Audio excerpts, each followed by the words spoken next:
સુખદેવજીએ કહ્યું કે રાજન, આવનારા સમયમાં ભગવાન બુદ્ધ અવતારને ધારણ કરશે, જે બુદ્ધ અવતાર થઈ ચૂક્યો છે. મગધવંશી રાજાનું વર્ણન કર્યું. એમાં મૌર્ય, ચિત્રગુપ્ત આ બધા રાજા થશે.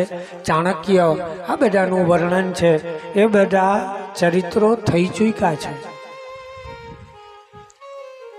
સુખદેવજી મહારાજે કહ્યું કે કળિયુગની અંદર ભાઈના ઘરેથી બેન રોતી રોતી જશે.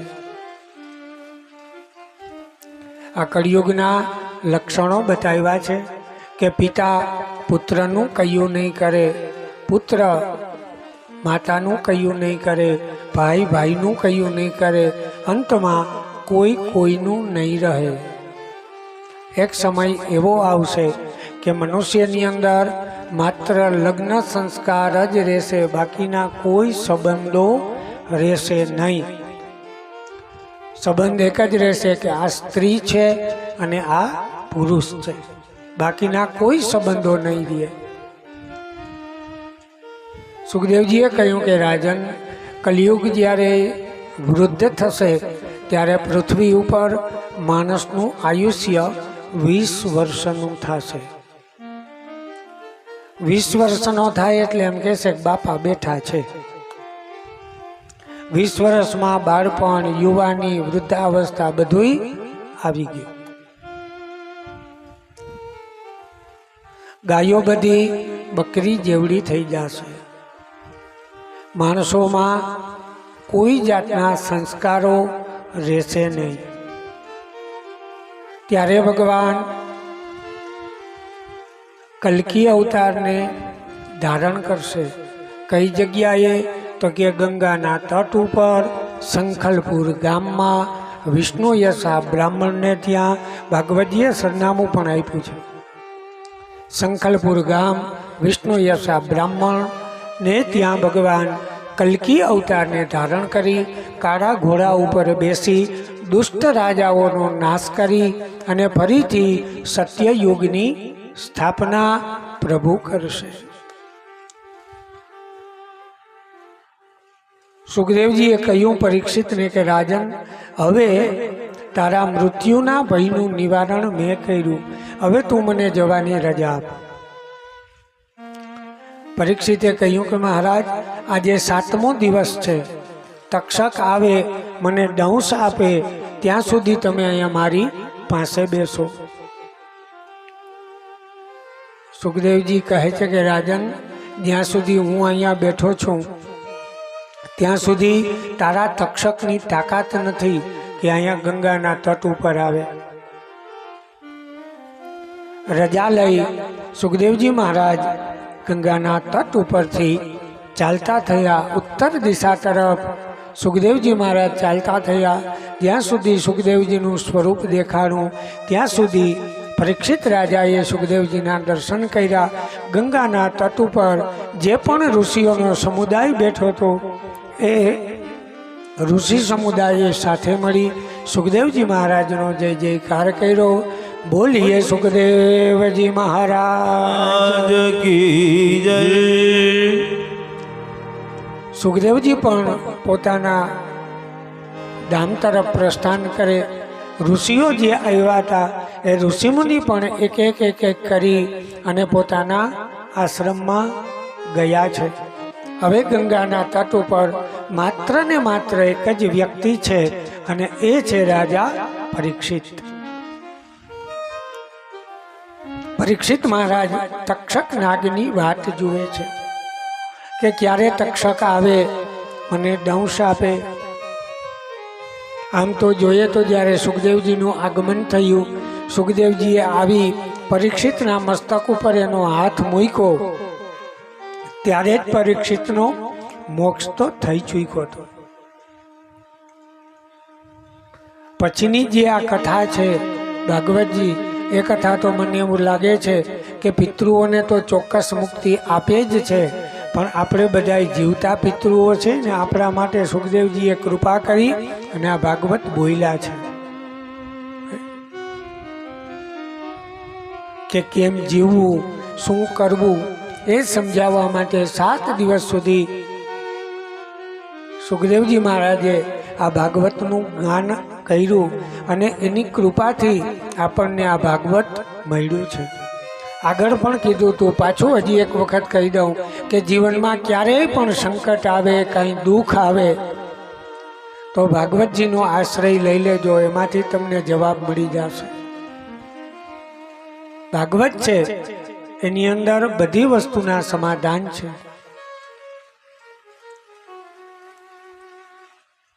તક્ષકનાગ ગંગાના તટ ઉપર આવે છે. રસ્તામાં એક ભૂદેવ મળ્યા. તક્ષકે આ ભૂદેવને પૂછ્યું કે તમે કઈ બાજુ જાઓ છો? ભૂદેવે કહ્યું કે આજે 7મો દિવસ છે. પરીક્ષિત રાજાને તક્ષક આવીને દંશ આપશે. મારી પાસે એવી વિદ્યા છે કે વિદ્યાથી હું પરીક્ષિત રાજાને પાછા જીવતા કરી દઈશ. તક્ષકે કીધું કે એનું પ્રમાણ શું? હું પોતે જ તક્ષક છું. સામે ઘટાદાર લીલું વૃક્ષ હતું. તક્ષકે પોતાનું ઝેરની ફૂંક મારી એટલે આ ઝાડ આખું સુકાઈ ગયું.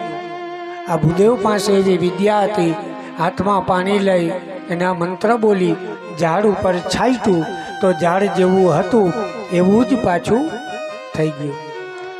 પરીક્ષિતની પાસે જતા તક્ષકે કહ્યું ભૂદેવને કે તમારે આ કરવાની જરૂર શું છે? આ બધું બને છે એ ભગવાનની ઈચ્છાથી જ થાય છે.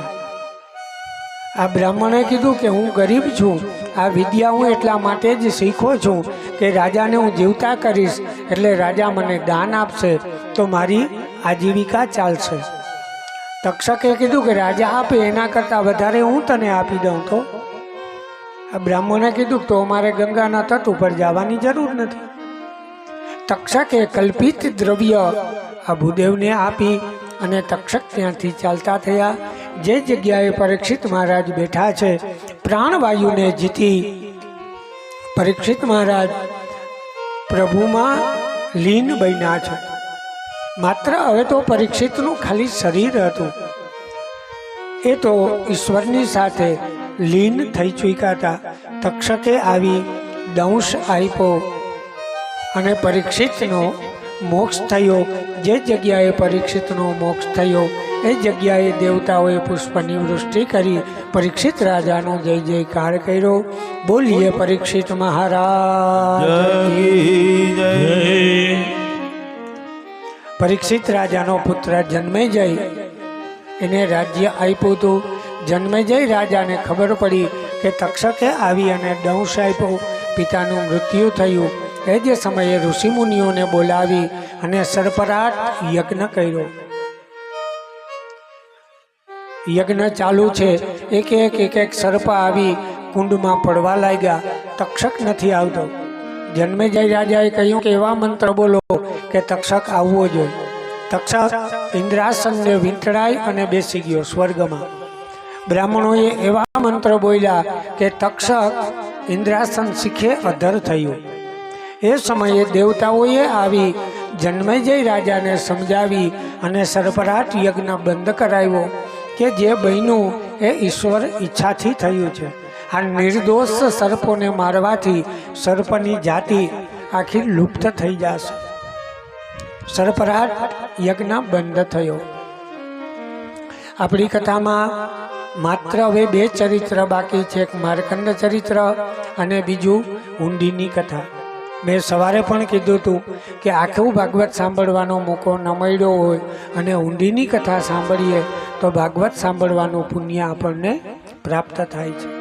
જેટલા યજમાનોએ અહીંયા કાંડા બંધાવ્યા છે, છેડાછેડી બંધાવી છે, એ યજમાનો અહીં વ્યાસપીઠની સામે જોડી જોડીમાં બેસી જાય, જેથી આગળના જે આપણે પૂજાના ક્રમ છે, ફળદાન આપણે જે કરવું છે એમાં પણ કાંઈ ગોટો ન થાય.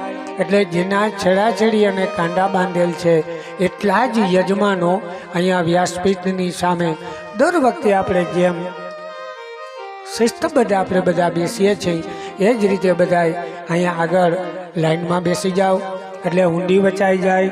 ઊંડી પછી સીધી આપણે ભાગવતજીની આરતી પ્રદક્ષિણા અને બધાને જે ફળદાન આપવું છે, ફળ આપવા છે એ બધાને અપાઈ જાય તો જેની છેડાછેડી બાંધેલી અને કાંડા બાંધ્યા છે એટલા જ યજમાનો અહીં સામે જોડી જોડી બેસજો.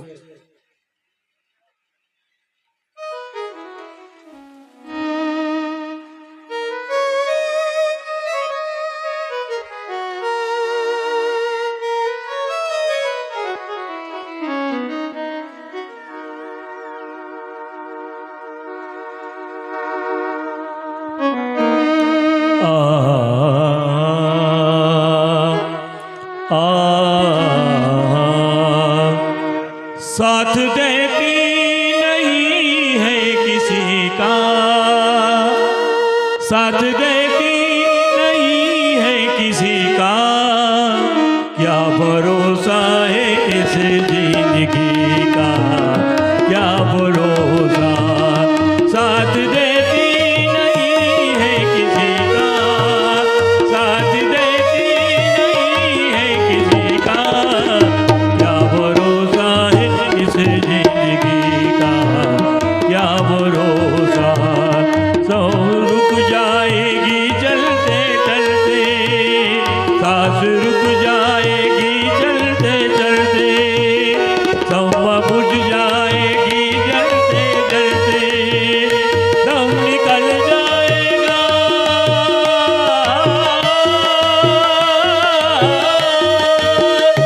दम निकल जाएगा रोशनी का, क्या भरोसा है इस जिंदगी का, क्या भरोसा.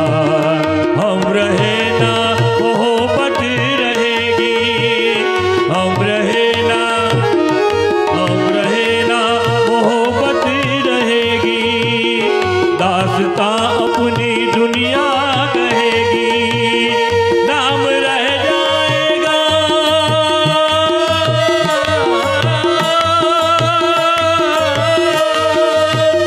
नाम रह जाएगा आदमी का, क्या भरोसा है इस जिंदगी का, क्या भरोसा. साथ देती नहीं है किसी का, साथ देती नहीं है किसी का, क्या भरोसा है इस जिंदगी का, क्या भरोसा. ये दुनिया है अजब तमाशा, ये दुनिया है, ये दुनिया है अजीब तमाशा, कोई आता है तो कोई जाता, कोई आता है तो कोई जाता, वक्त रुकता है कब, वक्त रुकता है कब रुकेगा, क्या भरोसा है इस जिंदगी का, क्या भरोसा. साथ देती नहीं है किसी का, साथ देती नहीं है किसी का, क्या भरोसा है इस जिंदगी का, क्या भरोसा, क्या भरोसा, क्या भरोसा.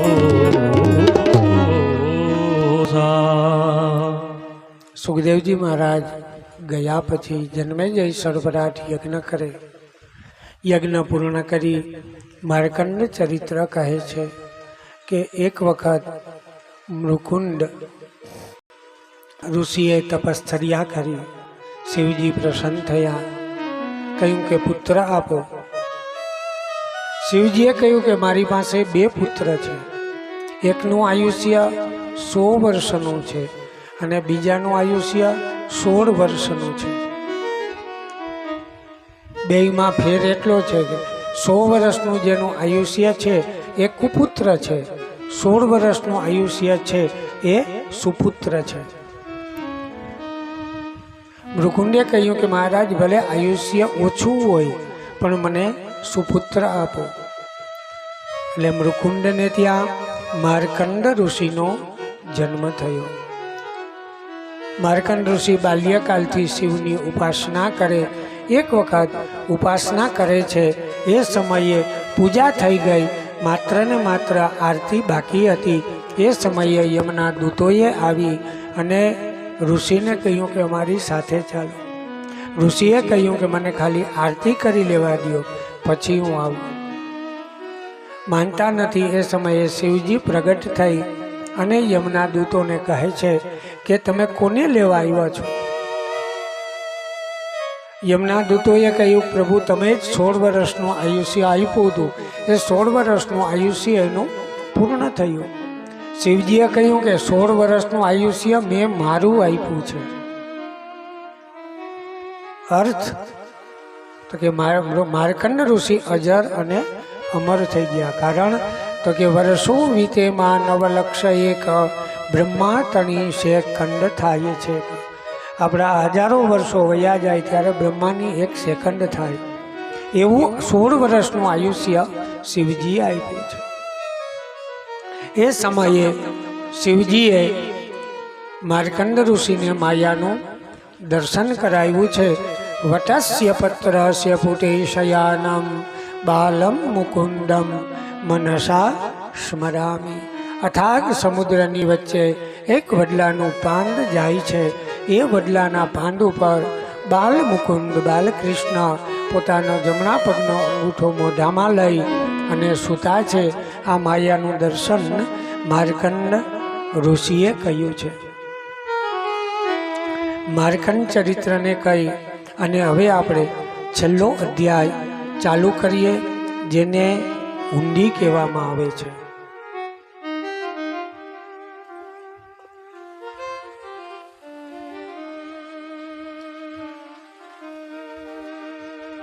આજ ભલે થોડીક વાત જોઈ લઈએ, હવે ઊંડી કરી લઈ પછી જ કરશું. હા,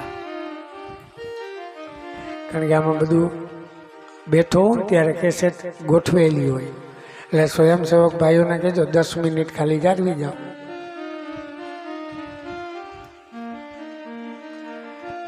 ઊંડીની કથા ગયા સોમવારે આપણે સાંજના શિવ મંદિરેથી વાજતે ગાજતે ભાગવતજીનું સ્વાગત કરી અને પોથીજીને આપણે અહીંયા મંડપમાં પધરાવ્યા. આમ તો સપ્તાહ છે 7 દિવસની જ છે,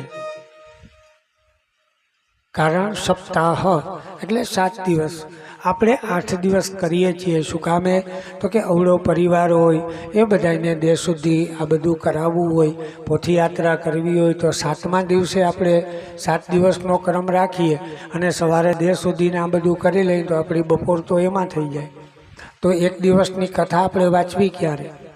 એટલે આપણે 8 દિવસનો ક્રમ કરીએ છીએ. એટલે પહેલો દિવસ આપણો પૂજા અને મહાત્મ્યનો આપણે દિવસ રાખીએ છીએ.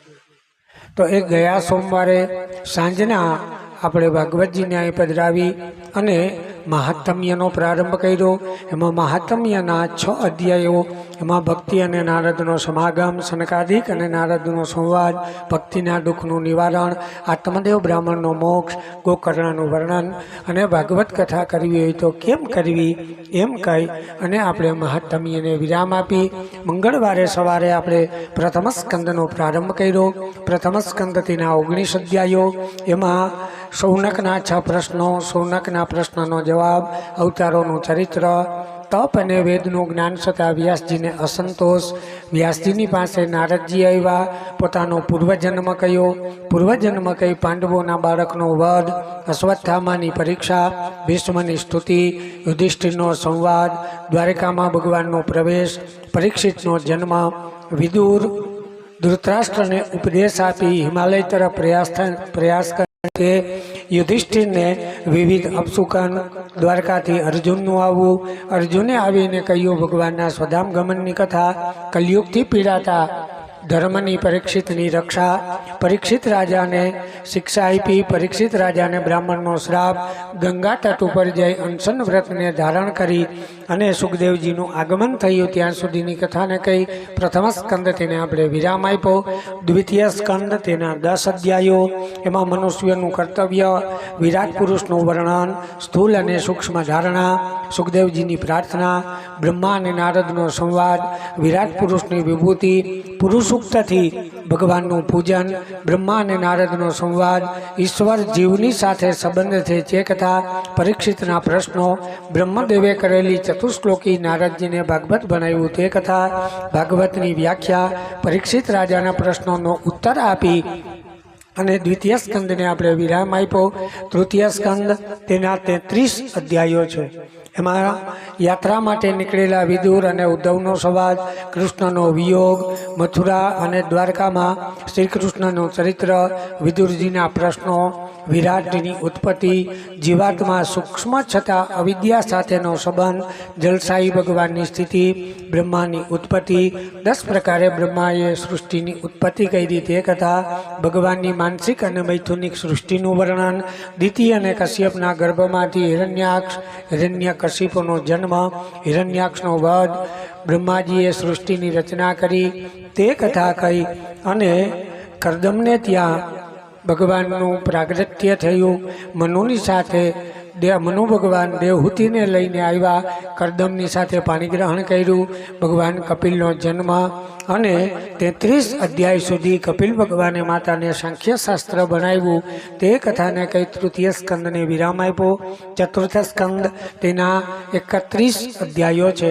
એમાં સ્વયંભૂ મનુની કન્યાનો વંશ, મહાદેવ અને દક્ષનો વિરોધ, સતી ચરિત્ર, ધ્રુવ ચરિત્ર, વેન રાજાનું ચરિત્ર, પૃથુ રાજાનો જન્મ, એનો રાજ્યાભિષેક, પૃથ્વીએ પૃથ્વીનું દોહન કરી જે વ્યક્તિઓને જે વસ્તુ જોતી હતી એ વસ્તુ આપી તે ચરિત્ર કહી, પ્રચેતાઓનું ચરિત્ર, પુરંજન ચરિત્ર કહી અને પ્રચેતાઓનું વૃક્ષકન્યા સાથેનું લગ્ન કરાવી અને દક્ષનો રાજ્યાભિષેક, પ્રચેતાઓની મુક્તિને કહી ચતુર્થ સ્કંદને વિરામ આપ્યો.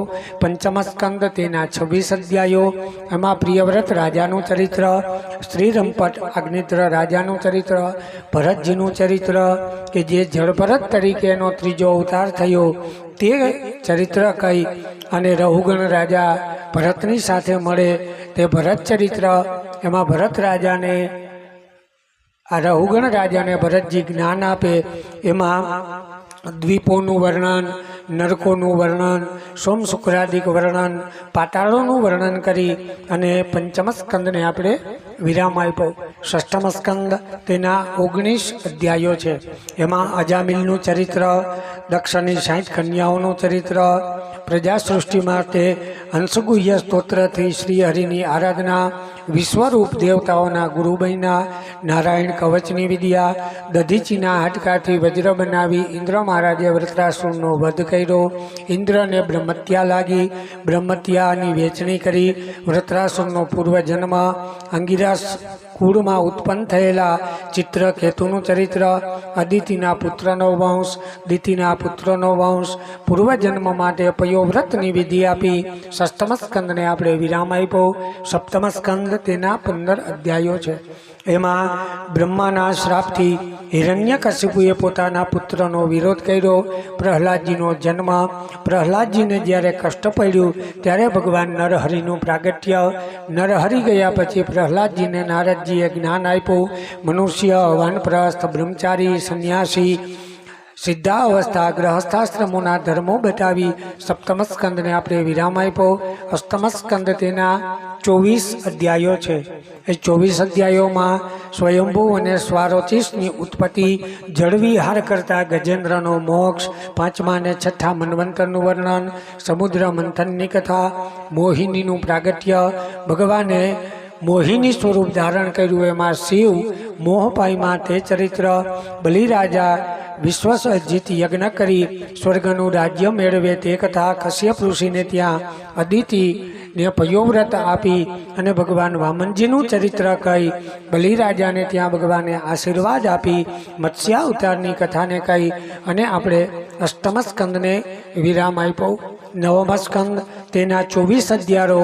એમાં વૈવસ્વત મનુ અને ચંદ્રવંશની કથા, સુધુમ્ન, રૈવત, મનુ, અમરીશ, ઇક્ષ્વાકુ આ રાજાઓનું વર્ણન કરી અને ભગવાન રામચંદ્રજીનું પ્રાગટ્ય તે કથા કહી. રામચંદ્રના વંશની અંદર લવકુશ થયા, પુરુરવા ઇક્ષ્વાકુ, સહસ્ત્રાર્જુન, જમદગ્નિ આ બધાનું વર્ણન કરી નહુસ રાજાનું વર્ણન, દુષ્યંત, એના રંતિદેવ, જરાસંઘ, યુધિષ્ઠિર, દુર્યોધન, યયાતિ, શર્યાતિ અને વિદર્ભ દેશનું વર્ણન કરી 9મા સ્કંદને આપણે વિરામ આપ્યો.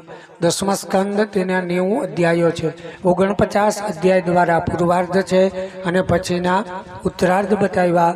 એમાં 10મા સ્કંદના પ્રારંભમાં કંસે દેવકીના 6 પુત્રોનો વધ કર્યો, ભગવાનનું પ્રાગટ્ય, ભગવાનનું બાલચરિત્ર, વત્સાસુર, અગાસુર, બગાસુર, શક્તાસુર આ બધાનો ભગવાને વધ કર્યો તે કથા. બ્રહ્માજીએ બાળકોનું હરણ કર્યું, બ્રહ્માને બ્રહ્મજ્ઞાન આપી, કાલિય નાગનો નિગ્રહ, પ્રલંબાસુર, દાવાનળ આ બધાનું પાન કરી ભગવાને રક્ષા કરી. એમાં વર્ષા ઋતુ, શરદ ઋતુ ભગવાને મધુર બંશીનો નાદ કર્યો, ભગવાને ગિરિરાજજીને ધારણ કરી, ગિરિરાજ મહોત્સવને ધારણ કરી, ભગવાન ગોપીઓની સાથે રાસલીલા, અરિષ્ટાસુર, કેસી દૈત્ય આ બધાનો વધ કરી. અક્રૂરજી દ્વારકા ગયા, ગોપીઓનો વિરહ વિલાપ. અક્રૂરજી ભગવાનને લઈ મથુરા આવ્યા, મથુરાની અંદર ભગવાને પ્રવેશ કરી રંગારાનો વધ, માળી, દરજી આ બધાને વરદાન આપ્યા. કુબજાના મનોરથ સુંદરી બનાવી અને પૂર્ણ કર્યા. ઉગ્રસેન રાજાનો રાજ્યાભિષેક, ઉદ્ધવજીને વ્રજમાં મોકલી અને પ્રેમની દીક્ષા આપી. ઉદ્ધવજી ગોપીઓ પાસેથી તત્વજ્ઞાન લઈ અને પાછા આવ્યા. ત્યાં સુધીની કથાને કંઈ પૂર્વાર્ધને વિરામ આપી. 40 અધ્યાયો દ્વારા ઉત્તરાર્ધનો પ્રારંભ. એમાં કાલ્યવન, જરાસંઘ આવ્યા, ભગવાને સમુદ્રની વચ્ચે કિલ્લો બનાવી અને મથુરાવાસીઓને ત્યાં સ્થાપિત કર્યા. મુચકુંદ રાજાનું ચરિત્ર, ભગવાને રૂક્ષ્મણી અષ્ટપટરાણીઓની સાથે લગ્ન કર્યા. બાણાસુરે અનિરુદ્ધને કેદ કર્યા તે કથા. નૃગ રાજાનું ચરિત્ર, પ્રત્યેક ઘરમાં ભગવાનનું નારદજીને દર્શન થયું તે કથાને કહી. જરાસંઘે કેદ કરેલા રાજાઓને ભગવાને મુક્ત કરાવ્યા. શિશુપાલનો વધ, રાજસુ યજ્ઞ આ બધી રોમર્ષણની કથાને કહી. ભગવાને પોતાના પરમ મિત્ર સુદામાજીને ઐશ્વર્ય આપ્યું તે કથા. સૂર્યગ્રહણની કથા. કુરુક્ષેત્રમાં વસુદેવ અને દેવકીની પાસે ભગવાને યજ્ઞ કરાવ્યો. બલરામે આવી અને માતાના મરેલા પુત્રો આપ્યા. સુભદ્રાજીનું હરણ, વેદની સ્તુતિ અને સર્વધર્મમાં શ્રેષ્ઠ ધર્મ બતાવી અને 10મા સ્કંદને વિરામ આપ્યો. 11 સ્કંદ તેના 31 અધ્યાયો. એમાં બ્રાહ્મણોને યાદવોનો શ્રાપ લાગ્યો, વસુદેવ અને નારદનો સંવાદ, દત્તાત્રેયના 24 ગુરુની કથા, સત્સંગનો મહિમા, સત્વગુણનો ઉદય, વાનપ્રસ્થ, ગ્રહસ્થાશ્રમ, સંન્યાસી આ બધાના ધર્મો બતાવી અને આત્મબીજથી ઉત્પત્તિ. અંતે આત્મા એક જ છે, કારણ તો કે આત્મા અવિનાશી છે, આત્માનો ક્યારેય ક્ષય થતો નથી તે કથાને કહી. સંક્ષિપ્ત ભક્તિ યોગ, જ્ઞાન યોગને કહી. યાદવ કુળનો સંવાર કરી ભગવાન સ્વધામ ગમન કરે ત્યાં સુધીની કથાને કહી અને 11 સ્કંદને વિરામ આપી. 12 સ્કંદનો પ્રારંભ. એમાં મગધવંશી, મૌર્ય, ચંદ્રગુપ્ત આ બધા રાજાઓ થશે. ભાગવતમાં એમ લખ્યું છે પણ એ બધા થઈ ચૂક્યા છે. ચિત્રગુપ્ત, ચાણક્ય, મૌર્ય વંશના શાસકો આવ્યા એ બધી કથા ભાગવતમાં એમ લખ્યું છે કે બુદ્ધ અવતાર થશે પણ એ બુદ્ધ અવતાર થઈ ચૂક્યો છે. એ બુદ્ધ અવતારની ચરિત્ર, પરીક્ષિત રાજાના ભયનું નિવારણ, પરીક્ષિત રાજાનો મોક્ષ, ભગવાન સુખદેવજીની વિદાય, તક્ષકે આવી પરીક્ષિતને દંશ આપ્યો અને પરીક્ષિતના પુત્રએ સર્પરાટ યજ્ઞ કરી, દેવતાઓએ આવી સર્પરાટ યજ્ઞને બંધ કરાવ્યો. માર્કંડ ચરિત્ર અને છેલ્લે આજે ઊંડીની કથા આપણે વાંચી એ ઊંડીની કથાને કહી 12 સ્કંદને આપણે અહીંયા વિરામ આપીએ. શ્રીમદ ભાગવતે 12 સ્કંદે યથા સંગનોધ્યાય શ્રી કૃષ્ણાર્પણમસ્તુ. યદક્ષર પદ ભ્રષ્ટમ માત્રાહીનમ ચ યદ ભવેત તત્સર્વં ક્ષમ્યતાં દેવ પ્રસીદ પરમેશ્વર. વત્સમઃપાતકિર્નાસ્તિ પાપગની ત્વત્સમાનહિ. એવં જ્ઞાત્વા મહાદેવે યથા યોગ્યં દધા ગુરુ. અન્યથા શરણમ નાસ્તિ ત્વમેવ શરણં મમ તસ્માत् કારુણ્યભાવેન ક્ષમસ્વ પરમેશ્વર ક્ષમસ્વ પરમેશ્વર ક્ષમસ્વ પરમેશ્વર ભગવતે નમઃ વાંગમય સ્વરૂપી શ્રીમદ્ભગવતાય નમઃ પ્રાર્થનાપૂર્વક ક્ષમાપનપૂર્વક અનંતકોટિ નમસ્કાર નમસ્કારોમિ બોલીએ શ્રી ભાગવત ભગવાન કી જય. આ જગ્યાએ ભાગવતજીના દ્વાદશ સ્કંદને આપણે વિરામ આપીએ. આગળનું ચરિત્ર જે છે ભાગવતને પૂર્ણાહુતિ ન હોય પણ એને વિરામ હોય એ બધી આ ચરિત્ર આપણે 10 મિનિટ પછી આપણે કરશું. ત્યાં સુધીમાં યજમાનો બધા અહીંયા હાજર રહીએ. ભૂદેવો ફળદાન આરતી આ બધી